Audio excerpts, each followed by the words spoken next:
Bună, dragii mei, din nou vă salut de data aceasta de la servici, pentru că trebuie să mai și lucrăm, nu? Nu numai de acasă transmitem. Am câteva informații despre echipa noastră.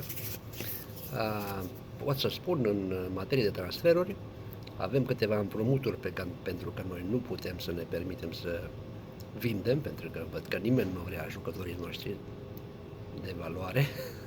Deci, Hannibal la Sevilla am împrumutat, Sancho la Dortmund, Van de Beek la Eintracht Frankfurt și Dangor, să vedem unde în Championship undeva, dacă îi vor găsi o echipă. Toți acești jucători sunt tineri, Van de Beek și cu Sancho încă nu mai sunt așa de tineri, dar nu s-au acomodat la United. Să sperăm că reușim să mai curățăm din balast, dacă putem spune așa.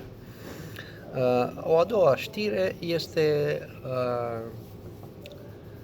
Antony și Sancho se poate că în vară să fie vânduți în Arabia Saudită contra sumei de 100 de milioane la pachet împreună, pentru că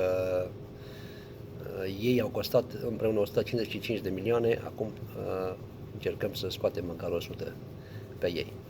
Iar o altă informație este că atacantul Moise Kean de la Juventus încercăm să-l luăm împrumut pentru restul campionatului, pentru că ne trebuie un atacant lângă Højlund, acolo și cu Rashford și Antony și cu cei care sunt încă nu facem față. Nu te poți baza doar pe Højlund.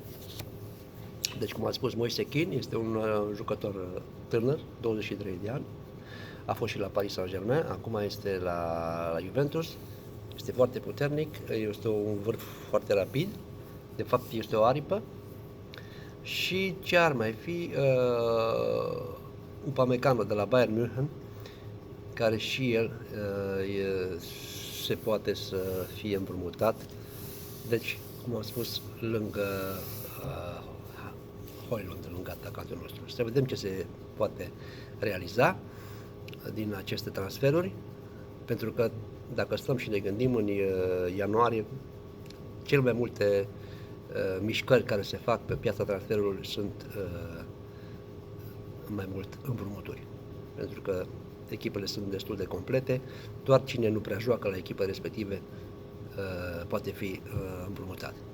Deci cam asta este informația de astăzi, vă pup și ne vedem mâine. Numai bine!